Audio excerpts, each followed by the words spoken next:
अस्सलाम वालेकुम। आज हम बात करेंगे व्हाट इज़ इनलार्ज प्रोस्टेट और एक बहुत ही ज़रूरी न्यूट्रिएंट जो कि प्रोस्टेट की हेल्थ को मेंटेन रखने में हेल्प करता है। पर इससे पहले हम जानेंगे कि प्रोस्टेट क्या है, ये काम कैसे करता है और इसका ठीक तरीके से काम करना हमारे लिए क्यों ज़रूरी है। प्रोस्टेट किडनीज में अखरोट के साइज़ का एक ग्लैंड है जो कि रिप्रोडक्टिव सिस्टम का हिस्सा है। प्रोस्टेट मसाने के करीब पेशाब की नाली को घेरे हुए होता है और जब प्रोस्टेट का साइज़ नॉर्मल से बढ़ जाता है तो ये पेशाब की तकलीफदा अलामात का सबब बनता है, जैसा कि पेशाब का बहाव मसाने में रुक जाना। एक बढ़ा हुआ प्रोस्टेट मेडिकल टर्म में बिनाइन प्रोस्टेट हाइपरप्लेजिया यानी कि बीपीएच कहलाता है और ये कैंसर नहीं है। ये इतना आम है कि 50 से 60 साल की उम्र के 50% और 80 साल से ज़्यादा के 90% मर्दों को मुतासिर कर सकता है। 2019 में आलमी सतह पर बीपीएच के 94 मिलियन केसेस रिपोर्ट हुए हैं और पाकिस्तान में 2013 में डॉ यूनिवर्सिटी ऑफ हेल्थ साइंसेज में 61 से 70 साल के मेल्स पे की गई स्टडी के मुताबिक प्रोस्टेटिक हाइपरप्लेजिया की शरह 87.5 बताई गई है, जबकि किंग एडवर्ड यूनिवर्सिटी में की गई एक और स्टडी के मुताबिक इसकी शरह 77% है, जो कि काफ़ी ज़्यादा है।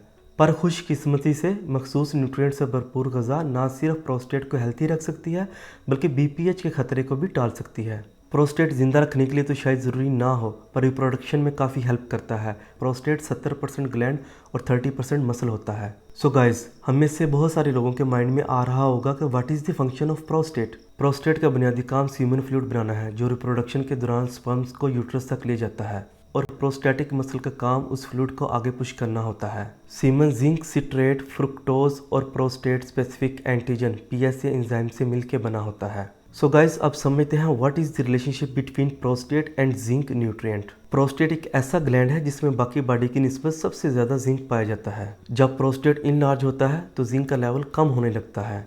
एक नॉर्मल प्रोस्टेट में 744 माइक्रोग्राम जिंक पाया जाता है, जबकि इनलार्ज प्रोस्टेट में अराउंड 486 माइक्रोग्राम जिंक होता है। अगर प्रोस्टेटिक कैंसर की बात की जाए तो जिंक का लेवल 273 माइक्रोग्राम तक गिर सकता है। इसका मतलब ये है कि जिंक की कमी प्रोस्टेट की बीमारी की एक वजह हो सकती है। इसके अलावा जिंक की कमी मर्दों में गंजापन और इरेक्टाइल डिस्फंक्शन की वजह भी बन सकती है, क्योंकि बढ़ती हुई उम्र के साथ प्रोस्टेट अपना कंट्रोल खोने लगता है और टेस्टोस्टेरॉन हार्मोन जो कि हमारे जिस्म में नेचुरली पाया जाता है वो डाईहाइड्रो टेस्टोस्टेरॉन यानी कि डीएचटी नामी हार्मोन में तब्दील होने लगता है और उसकी ज़्यादती जिस्म पे बुरे असरात पैदा करती है।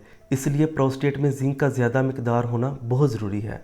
तो आइए हम बात करते हैं जिंक डेफिशिएंसी के काजेज़ क्या हैं। दुनिया के तकरीबन 17% पॉपुलेशन जिंक डेफिशिएंसी का शिकार है और उसकी ज़्यादती जिस्म पे बुरे असरात पैदा करती है। इसलिए प्रोस्टेट में जिंक का ज़्यादा मिकदार में होना बहुत ज़रूरी है। पर सवाल ये है कि जिस्म में जिंक की डेफिशिएंसी की वजह क्या है। जिंक की कमी उन लोगों में ज़्यादा होती है जो किसी भी मेडिकल इशू की वजह से न्यूट्रिएंट अब्जॉर्ब नहीं कर पाते या फिर जो खाना वो खाते हैं उसमें जिंक की मिकदार बहुत कम होती है।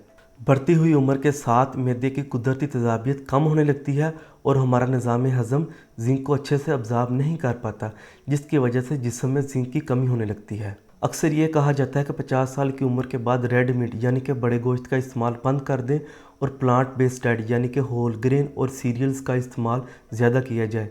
जो लोग वेगन होते हैं या फिर लॉन्ग टर्म रिस्ट्रिक्टेड डाइट पे होते हैं उनमें जिंक डेफिशिएंसी का चांस ज़्यादा बढ़ जाता है, जबकि जिंक जो एनिमल बेस्ड चीज़ों से मिलता है वो ज़्यादा बेटर होता है प्लांट बेस्ड जिंक से, क्योंकि उनमें फाइटेट्स और ऑक्सीलेट मौजूद नहीं होते और जिंक अच्छे से अब्जॉर्ब होता है। एंटासिड्स और एंटीडायरेटिक जैसी मेडिसिन का इस्तेमाल, शराब पीना, चीनी का ज़्यादा इस्तेमाल या फिर रात को स्नैकिंग करना यानी कि बार बार कुछ ना कुछ खाते रहने से इंसुलिन रेजिस्टेंस आ जाता है और जिंक अब्जॉर्ब नहीं हो पाता। Best sources of zinc. हमारी बॉडी जिंक स्टोर नहीं कर पाती, इसलिए हमें अपने फूड से जिंक की डेली रिक्वायरमेंट को पूरा करना होता है। नेशनल इंस्टीट्यूट ऑफ हेल्थ के मुताबिक daily male requirement of zinc is around 11 microgram. Red meat जैसे कि लैम्ब और बीफ जिंक का ग्रेट सोर्स है। 100 मिलीग्राम बीफ में 4.79 मिलीग्राम जिंक पाया जाता है, जो कि तकरीबन 44% डेली वैल्यू है मर्दों के लिए और 60% डेली वैल्यू है औरतों के लिए। मेक श्योर कि जो गोश्त आप खा रहे हैं वो प्रोसेस्ड ना हो और अच्छी क्वालिटी का गोश्त हो, क्योंकि प्रोसेस्ड मीट दिल की बीमारियों की बड़ी वजह है। लेग्यूम्स।